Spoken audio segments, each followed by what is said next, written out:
abonné leen tey aimé tey partagé vidéo yi.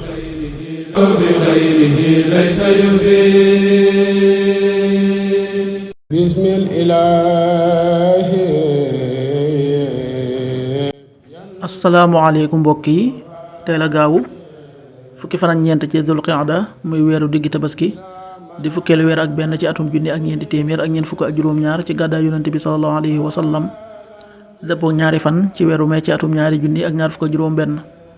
fukki fan ak ñeent bokkul ci lim yu fàtti lim bu rafet la. bisub gaaw bi li ñu ci taamu mooy ku ca watu, li ñu ciy tere ak wattandiku mooy ku ca sangu wala ku ca fóot. ñaanuk bés bi: yow yàlla mi aji dund ji te aji des ji, maa ngi sàkku xeetal ci sa yërmande. yaa xayu yaa qayyuumu bi rahmatika astaxiisu yaa xayu yaa qayyuumu bi rahmatika astaxiisu. aaya bis bi sunu boroom wax na ci alxuraan ne yonente yooyu gënal nanu ñenn ña ca kaw ñeneen ña. am na ci ñu yàlla wax ak ñoom yëkkatil ñenn ña seeni daraja, te jox nanu Isaa doomi Maryaama lay yu leer nañ ñi dëgërale ko ruugu sell. suratul baqara aaya 253.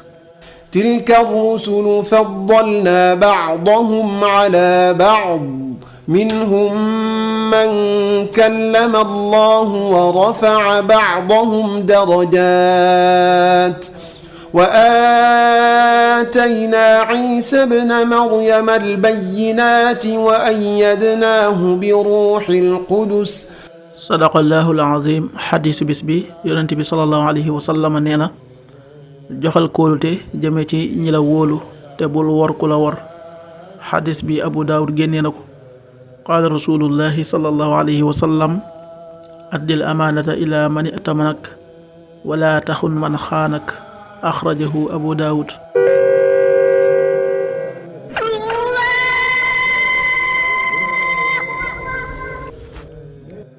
waxtu julli yi: suba waxtam dana tàbbi 5h30, juróomi waxtu yu tegal fanweeri simili. tisbaar 13h31, benn waxtu yu tegal fanweeri simili ak benn. takkusaan 16h31, ñeenti waxtu yu tegal fanweeri simili ak benn. timis 19h25, juróom-ñaari waxtu yu tegal ñaar fukki simili ak juróom. gee 20h36, juróom-ñetti waxtu yu tegal fanweeri simili ak juróom benn.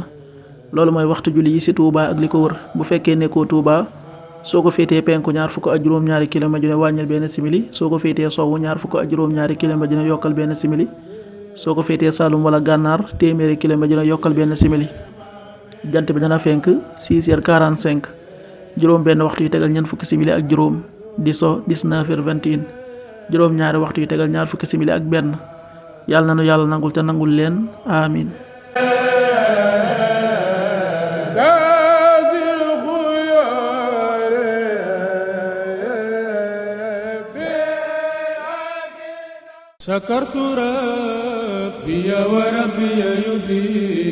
abonné leen tey aimé tey partagé vidéo yi.